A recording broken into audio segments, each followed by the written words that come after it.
So you got an alleged whistleblower claiming that Russia's war on Ukraine thwarted China's plans to invade Taiwan this fall. While those claims have not been confirmed, Taiwanese leaders say they'll be prepared for an attack no matter what. But are we helping like we should? Let's bring in General Jack Keane to discuss. General, does this whistleblower make you feel as though he's got good intel from what you know? No, strategically, it doesn't make any sense. I mean, just think about it. They just finished the Olympics. They're heading towards the 20th National Party Congress in the fall, which is a big deal in the Chinese government process. And this is where they fully intend to enshrine President Xi for a third term. Likely it's indefinite. And certainly everything is focused on that event. They're not going to start a war around that event at all. Now, listen. They're paying close attention to what's happening here. Certainly, they're noting NATO strengthened and more unified. They're noting the EU coming together and pushing some pretty hard sanctions on Russia. And they're going to look at that. Their number one trading partner is the EU, and they're going to look at what would those sanctions mean for them.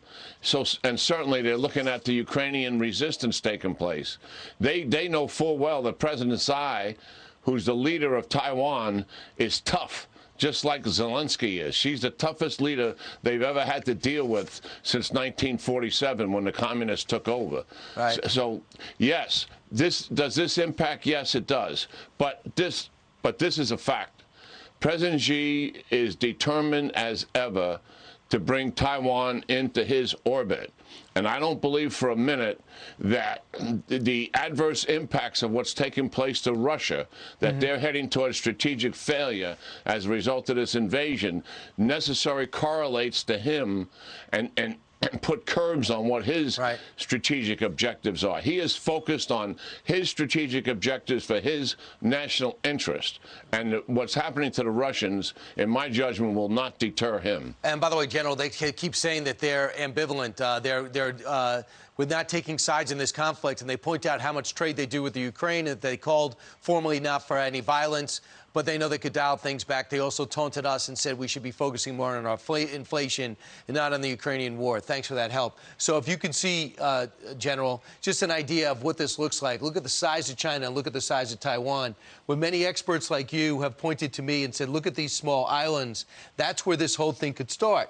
And the way it could start is they could just say, hey, why don't we start taking some of the assets, the Matsu Islands, the Kinmen Islands, and see how the world reacts. Let's start moving some equipment there, some armaments there, have a greater presence there. Now, in Taiwan, the answer would be, are they ready for any type of attack? Could we be doing things to get them ready should this strategy begin to be implemented? Well, two things. He has plenty of options in terms of how to deal with Taiwan. And certainly that is one of the more favorable options. I call it the start slow and build big. So you plop some troops down on a Taiwan island that's right off the coast of mainland China, and then he waits for reaction. Right. Does Taiwan come after him for that? Certainly they do. What is the United States' reaction to something like that? I think the United States' reaction to something like that, if you put troops down on the Taiwan island, the United States is going to put troops into Taiwan. That would give us complete justification to do something like that. Right. But we got to do stuff now. Where are we with Taiwan? Yeah. We have to do more for Taiwan than what we're doing. Two things need to happen in that region.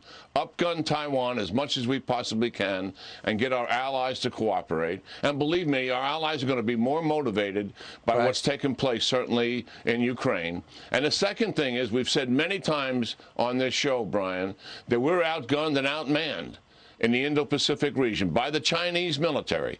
And any analysis of that is indisputable.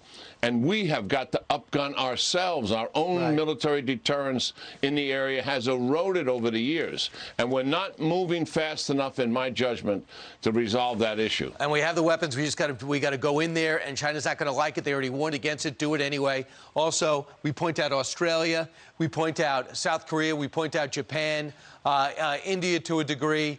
and we could say, hey, listen, India's got a huge problem with China. They don't have a huge problem with Russia.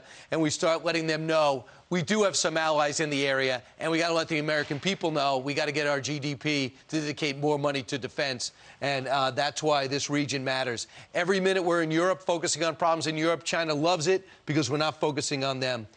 General, just something to keep in mind. China's getting a lot of pressure to help out Russia. We got to push back. Thanks so much, General. Yeah, great talking to you, Brian. Have a wonderful weekend. Happy St. Patty's Day. Same to you. Hope you come back to New York and enjoy it today, where you were born. Hi, everyone. I'm Brian Kilmeade. I want you to do me a favor. I want you to click to subscribe to the Fox News YouTube page. This is the only way that I know for sure that you're not going to miss any great commentary, any great news bites, any great interviews coming your way on Fox. You can get it all here on YouTube. So subscribe right now.